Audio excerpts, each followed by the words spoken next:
When I started on my explosive concoction build, I did so on the basis of the original wording of the skill, which suggested multiple projectiles would be fired against ignited enemies, though on launch this was corrected to be phrased as a single projectile against multiple ignited enemies, effectively killing my initial concept on day one.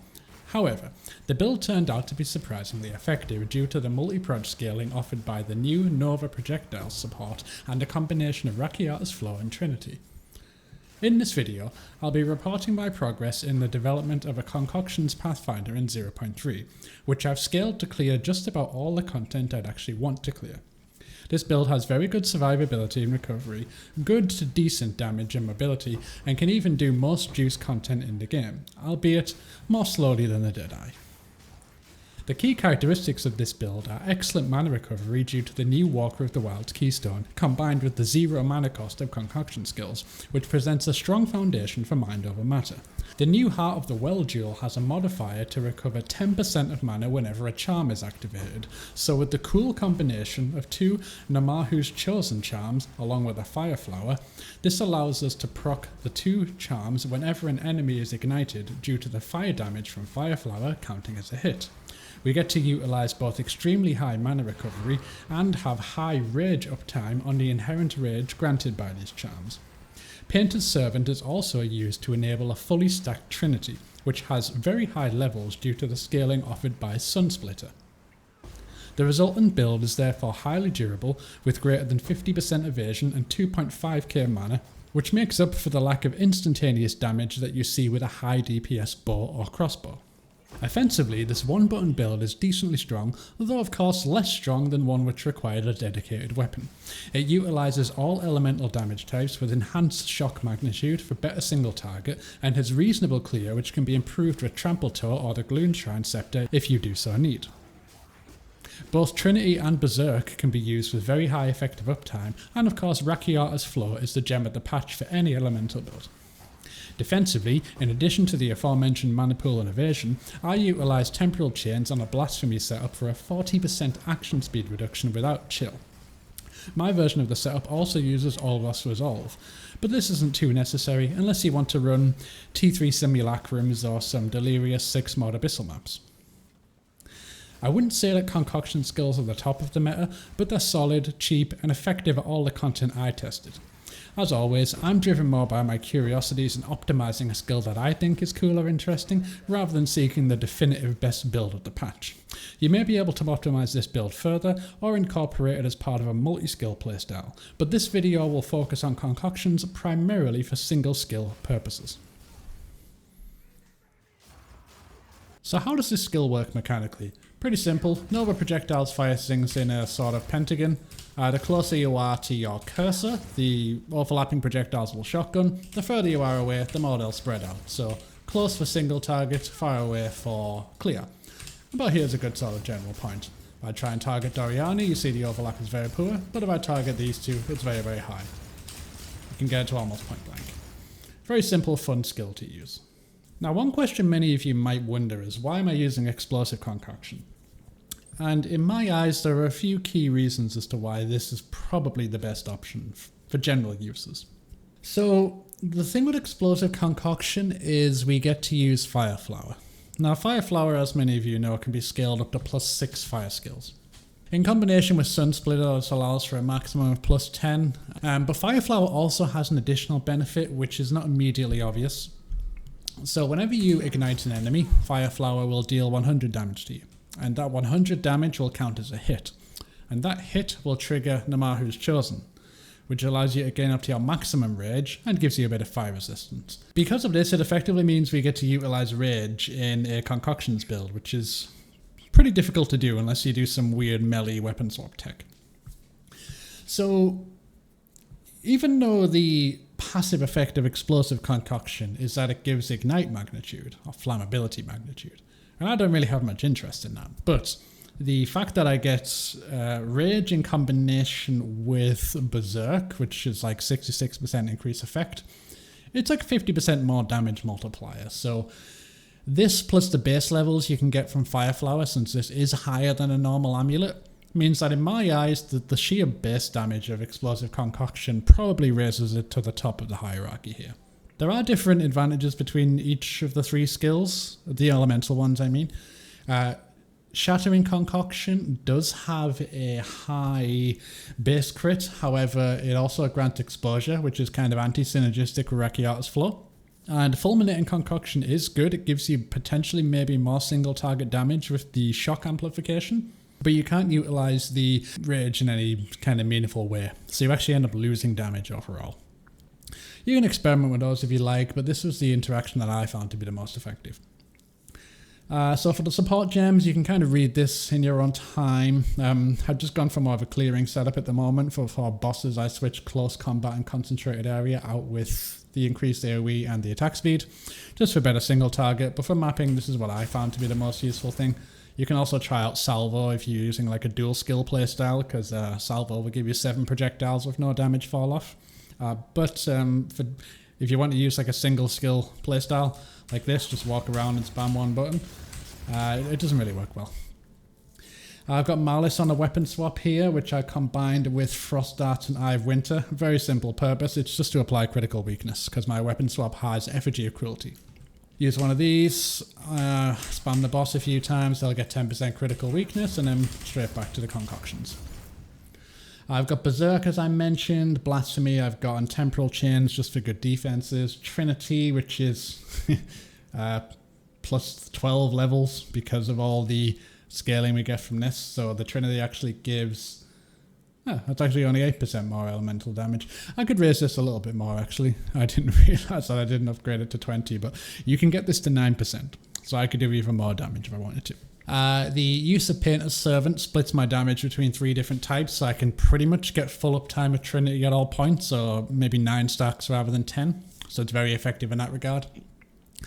A note on these gloves, by the way, the wording of the prefixes gives you additional damage as extra, which is applied after the conversion, so you really want these numbers to be very similar to each other, otherwise it makes your Trinity application very, very wonky, because in Path of Exile 2, when you deal a hit with one source of damage, it actually brings down the resonance of the other 2, so you actively need to be switching between all 3 damage types. So with these gloves, which are very cheap by the way, the absolute number that you get as extra damage is not super important. What's more important is that you get an even spread. So I've got 10, 10, 9. This would be better. It would be better if you could get something like 6, 6, 6 rather than like 10, 8 and then like 5 or something. That would just be very, very wonky and awkward. You can also get these corrupted very simply. Rest of the gear, as I mentioned, Fireflower, Sunsplitter, I've got a simple Anoint. I did actually craft a +6, which you don't need, by the way. You do not need a +6 with this. It gives you like 20, 25% more damage, but you're probably going to lose that damage because you're not going to get an Anoint that you want. So this Anoint gives me like 10% more damage. I could lose that and gain 20% for the 2 levels. Not too necessary because the +6 version of this amulet is very expensive. It's like, I don't know, it varies, but it can be up to 70 divines, it can be 20. It's a lot. When it comes to the choice of the flask modifier, you might say, my personal preference significantly is to go for increased charges on the flask. Just gives you a good general amount of, gives you a good amount of ammunition, that's the best way to describe it. And then just a stack reduced flash charges. So I've got some here, I've got some on the tree, I've got a little bit of increase from the tree as well, but the whole concept of stacking charge gain per second, in my opinion, is just not worth it because the amount of investment you need to counteract your consumption per second, especially when you have like nearly 2 attack speed, is just, it's too high to be sustainable. Far simpler to just get a little bit of flask gain so you can get more from the mobs and just focus a bit more on reduced flask charges. And the rest of the gear is pretty rudimentary, to be honest. Just some breach rings with some flat damage. One thing I would try and avoid, by the way, just to show everybody here, because of the description I give for Painter's Servant, try to avoid getting any mods which are increased single instances of elemental damage. For example, increased fire, increased cold, increased lightning, because that will skew your ratio here. I don't have any of those, I've just got generic flat damage, which is quite universally spread between the 2. It's very important for hitting your effective uptime with Trinity. If you're having problems with Trinity uptime, it's either because of that or because the the monster elemental resistance is going to be all over the place. So let's talk about the tree for a moment. There's not a lot really to talk about that's super intricate. So I touched on some of the mechanics in my last video, but the general kind of concept here is I've gone for the flash charges here because they really help with your mapping sustain. Basically means you don't have to go to town very often. Standard kind of ranger type stuff. I've got whatever it's called. I've got the unique jewel that allows me to select things that are off the tree. Gone for this just purely for the evasion and the area of effect, because area of effect on this build feels fantastic. It's very, very, very, very effective. And what else? I've gone for enough evasion to hit a breakpoint. I think I had about 55%. So because of that, I need to get quite a lot of spirit. Because we're using Trinity, optionally Berserk, and of course Blasphemy, we do have very high spirit requirements. As you can see, I'm using all my spirit, 185 of it. I've gone for this 12 spirit against the Darkness Time Loss duel, which all of these things are very effective. This is a super efficient section both for damage and for spirit again, I guess you might say. If you don't have this duel, then I would strongly prioritize getting Trinity above all else, then work on the Blasphemy, although you can swap the two if you feel like you have good damage but you're getting swarmed. And the Berserk is very much a luxury. You don't need to use that. It's like, I think about 15% more damage overall, something like that. Not massively effective, but kind of useful. This thing's really cool. Walk through the Wild gives a very good leech. As mentioned, I prioritize getting reduced flash charges used for mana flasks, along with a combination of increased charges on the actual mana flask itself. This gives it's comfortable for me. I've tested this out a lot for what I find is generally the most beneficial. You know, most bosses die before I even use a third of my life flask, so that's not really, my mana flask. So that's not really the issue. It's more so just for mapping, and there's sometimes mods where you get reduced flask charges, so the combination of a bit of extra gained here plus the reduction and the reduction here is enough for what I feel comfortable with. You will occasionally need to go back to town sometimes, but you know, that's just life. Playing a 0 mana cost build, you have to pay the cost somehow. And the rest here is kind of pretty self-explanatory. Movement speed, damage, attack speed. You can go what if you want here. Gone for Mind Over Matter, obviously. This is all my defenses condensed into about 19 points, which is pretty effective. You can go here if you want to, if you want a bit more damage. If you don't have Arachiatas, you can go here and get a bit more pen, this section. This is pretty good for single target damage, but it doesn't really do much for your mapping, so I personally disabled it. I actually reduced my damage. I originally had somewhere, on POB of course, planned at about 4 or 5 million, but in patch 0.3 you don't really need a lot of single target because there's no major serious pinnacle bosses that are worth killing. I mean, even Zesht is, compared to what he was in 0.1, he's just a bit of a joke. I haven't tried Uber Arbiter, maybe he's a bit tougher, but if I need more single target damage, I can just take off some of this stuff and, you know, I don't really need to. PoE 0.3 to 0.3 is the League of Clearing, that's what I would say. Just to quickly go to POB for a moment, I'm going to go through what happens if you don't have a Arachiata's Flow. If you don't have a Arachiata's Flow, you would need to... I gotta look at that damage, it's like... it's such a gigantic proportion of my damage. Okay. If you don't have a Arachiata's Flow, then you would just need to get some penetration from here. You can also use a Frost Bomb for some exposure. You can use Elemental Weakness, etc, etc, and eventually you'll be able to build your damage up to a similar area to what I had, but it's going to require quite a bit more setup and it's a bit annoying. I don't think you'll ever get minus 75 of course, but you'll get somewhere pretty similar. I mean, Arachiatas is an extremely efficient gem. It's not absolutely mandatory, but you will feel the difference. And what I find that it's really, really effective against is the T15 map mods where monsters get like 35% resistances, because that scales up to like 50 once you have some like prefix modifier effect. So that actually is a direct multiplier to your own damage in this case. Now my damage estimate here according to POB is about 2.2 million, but that's That's assuming, of course, I have full stacks of critical weakness and all the ailments and everything. And of course, I'm fighting Zest or Arbiter for these resistances to be inverted. So it's probably not going to be like this for all bosses, because the elemental resistances of bosses in this game is very, very up and down. So just bearing in mind that the calculation here is based off single target damage on the highest difficulty bosses, with a 270 count of resonance here, but this can be a bit higher. Yeah, it doesn't really matter. The point is, the single target damage is sufficient, and in my opinion, it's much better to optimize things like AoE and as much hit damage as you can. Now, I'll talk very briefly about the kind of leveling setups that you might want to do. I'll probably post a better updated version of this POB inside the description in a few days, but generally speaking, early, I would actually start with fulminating Concoction early, and I would keep your bow, because fighting things like Jamanra, when you don't have like a good source of flask gain or reduced flask charges used, can be a bit precarious. He's got quite a lot of health at that point in the game. So I would keep your bow for those stages until you feel like letting it go. But the reason why I choose Fulminate and Concoction early is just because you have more single target damage, which is probably what you'll need. You can get access to lightning penetration here, which means you can start by leveling with lightning or a lightning rod and just gradually pivot over to different things. You're going to want to have this penetration node here. You're going to want to have frost bomb and elemental weakness. So just make sure you're keeping your dexterity and your intelligence scaling accordingly, because this is a big part of your damage. Once you get to about level 55, 57, something along this range, you should switch over to Explosive Concoction.